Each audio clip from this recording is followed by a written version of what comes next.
Hello students, this is the video about solving the second quiz for Math 135, Introduction to Statistics. The first question says, according to a study, 27% of residents of the United States 25 years or older had earned at least a bachelor's degree. Suppose you pick 14 people at random from the US. First, I want you to create a probability distribution table for this situation. So there are key things that we want to look at before we start. The first thing that we need to look at is, this is basically P, that is the probability. So P is equal to 0.27 and N is equal to the number of trials, which is 14. This number is not significant. We don't need that number. This is just to confuse you. So how do we start building the table? We start building the table from 0. Always for the X values, the first value is 0. That is none earned their bachelor's degree, or all of them earned their bachelor's degree, which is 14. 14. So either 0 or 14. And then I'm going to head to Excel and I'm going to build that table. So to build that table, I'm going to say 0. And then I'm going to say equals 1 plus the previous one. This is just an easier for me to do. And then I'm going to count 14 or whatever. So I counted 15. I don't need the last one. Now, to use the probability, to find the probability, you're going to use binomial distribution. And it's going to ask you about the numbers. That is the X value. And then the trials are 14. And the probability is 0.27. And it is not cumulative. It is false since we want just to find the table. And then you go ahead and populate your table. So what you are going to write on your quiz is basically, you're going to write the first number and the last number so I will know that you got it correctly on Excel. Now let's go ahead and answer those questions right here. So after you build your table, go ahead and answer those questions. Give the mean of this binomial distribution. The mean of the binomial distribution formula is given right here. So you go ahead and find n times p. So you're going to say mu is equal to n times p, and that is equal to 14 times 0.27. And the answer is going to be, I'm going to do that on Excel. I'm going to go on any cell and say 14 times 0.27, and the answer is 3.78. So 3.78. And then you go ahead and find the standard deviation. I know the formula is right here. So the standard deviation is basically n times p times 1 minus p under the square root. So you're going to say the standard deviation is equal to 3.78 times. So you're going to say this is equal to n, which is 14, times 0.27 times, open parentheses, 1 minus 0.27, close parentheses, times, right there. Okay, so that is 2.75. So go ahead and write the answer down. I'm just going to write 2.75 or 76. 76. Okay. This is the answer, 2.76. I forgot to take the square root, so you take the square root and go ahead and do that on Excel as well. So the answer is SQRT of this number right here. And then click enter. That is 1.66. So go ahead and put that there. This is approximately 1.66. So the standard deviation is 1.66. And then compute the z-score for the outcome. X is equal to 4. We learned how to do that. So we know our mean and standard deviation. I can do that on Excel by using the function standardize. So standardize is right here. I'm going to click it. It's going to ask me about X, that's 4. And then it's going to ask about the mean. That is my mean. And then the standard deviation is right here. And then click enter. So that is corresponding to the z-score. I just go here and say 0.07, 0.08, 0.08. Approximate, of course. This is approximate. Okay.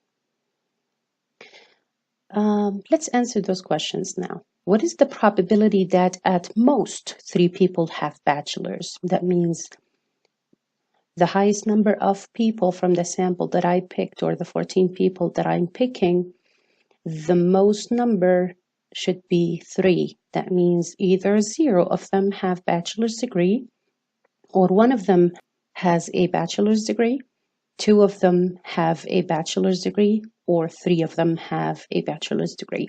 So I'm going to add all of the probabilities up. So that is either 1 or 2, either 0 or 1 or 2 or 3 of them. So the answer is going to be the sum of all of these.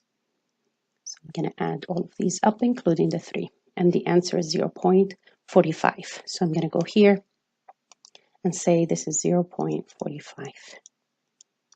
What is the probability that at least 10 people have bachelor's degrees? That means the least number that I have is 10 people, but I could have 11 or 12 or 13 or 14 since I only have 14 people. So that is adding all of those up. So either 10 or 11, 12, 13, or 14. I'm going to add all of these up. I'm going to say sum. And then I'm going to add all of these up. So the answer is 0.30 and 7. So I go here and write that down, 0.0007. All of those are approximate. If you write the exact number, that would be even better. Let's answer the next one. What is the probability that 6 people have bachelor's degree? That is 6 exactly. So that is this probability right there, 0.09.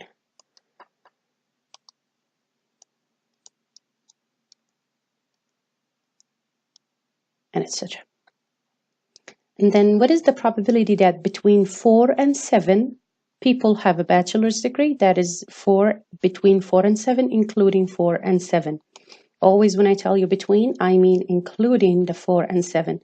That is this range right here, either 4 or 5 or 6 or 7. So I'm going to add all of these up.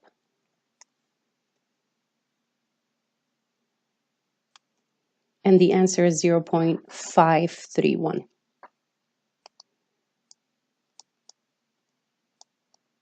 Etc. Then what is the probability that 8 people do not have bachelor's degree? This is the key right here. So do not have, I only have the probability of having a bachelor's degree, and that is 27%. How do I find the probability of not having a bachelor's degree? That is basically, you're going to say 1 minus 0.27 to find the probability of not having a bachelor's degree. So not having a bachelor's degree is 0.73%. Now you can use the binomial distribution using this probability to find the exact probability that 8 people do not have their bachelor's degree. So I'm going to head to Excel. On a separate cell, I'm going to say I'm going to use binomial distribution. And then the number is 8. The trials are 14 still. And the probability is 0.73. And then it is not cumulative since I'm just looking for one number. So that is the answer, 0.094.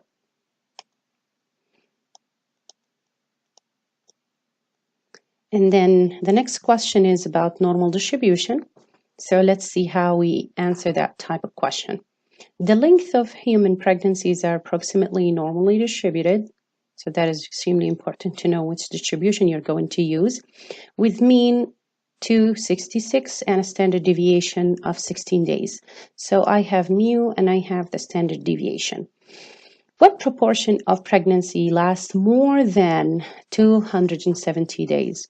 So since this is a normally distributed data, I'm going to graph the question and look at the area before I answer. So 270 is right here, and the mean is 266 something. So more than, lasts more than, that is this area to the right of that number.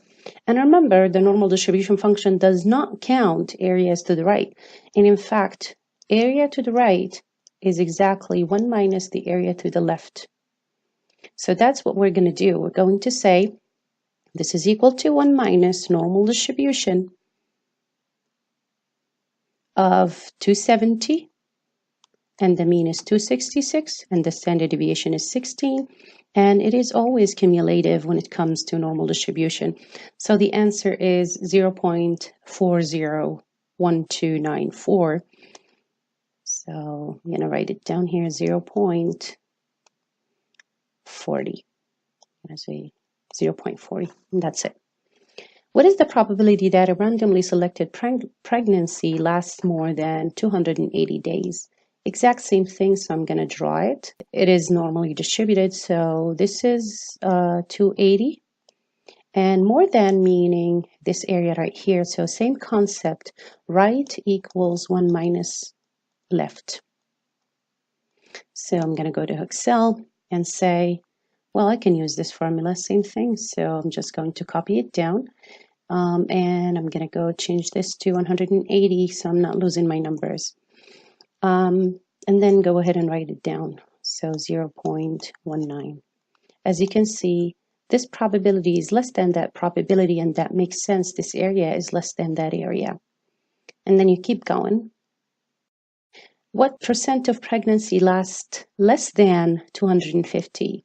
So 250 is less than the mean. It's right here, 250. And then less than means the area to the left of it. So that is what the normal distribution calculates right away. I can calculate the area to the left. So all I have to do is just to use normal distribution of 250. And the mean is 266, standard deviation is 16, and it is always going to be true. So that is 0.16. So 0.16. What is the probability that a randomly selected pregnancy lasts more than 245? Similar here. So that is 245. And we want this area right here. Right is equal to 1 minus left. So I'm going to go to Excel and say equals 1 minus normal distribution of, let me see the number again, 245. So that is 245, comma, 266, comma, 16, comma, true. So the answer is 0.91. 0.91. As you can see, this area is big because this number is less than the mean. The mean is right here. So this area is big, so I expected this huge number. Last thing, what proportion of pregnancy lasts between 240 and 280? When we have between 2, then we do normal distribution for bigger number minus normal distribution for smaller number. So that's what we're going to do in Excel. We're going to say this is normal distribution for 280, comma, 266, comma, 266, comma, 16, comma, true. And then minus normal distribution, 240, 266, 16, true. So that is 0.75. Go here, that is equal to 0.75%. The extra credit one, a very preterm baby is one whose gestational period is less than 224 days. Are preterm babies unusual? And we need to explain our answer. So first we need to find the probability of pregnancy that is lasting less than 224. So that is 224 is right here, less than is the area to the left. So that is just the normal distribution right away. So I'm going to do it right here, normal distribution of 224, 266, 16, true. And the answer is 0.004, 0.004. As you can see, this is just 0.04%. So it's extremely unusual because the probability is very small. And this is how you're going to explain that. I hope this helped you. And I hope that you try them on your own and try to improve your pace. And I will see you on Monday. Hi students, I just wanted to do 2 corrections to my quiz work. So the first thing that I want to correct is I corrected 1.66, but I did not correct the z-score. So to correct that, I'm going to go back to the Excel sheet, and I'm going to say this is equal to standardize. Again, the x is 4, the mean is 3.78, and the standard deviation, is 1.66, and the answer is going to be 0.132 or 133. So instead of that, I'm going to say, well, this is the wrong answer. The right answer is going to be 0.133. So standard deviation is equal to that. The second correction that I wanted to make is for this question right here. So I didn't see the no more. I was like more than. So how to fix that? I'm going to remove these ones. So the answer is going to look like this. So that is the area. And this is 245. No more than means less than. So instead of using this, I'm just going to use the normal distribution normally. So that is equal to normal distribution of 245, sorry, and the mean is 266, and the standard deviation is 16, and that is always true. So, yep, it was calculated that way, so it is 0.094 or 0.095. So the right answer is 0.095. That is approximate. So I apologize about those mistakes, and I'll see you in class.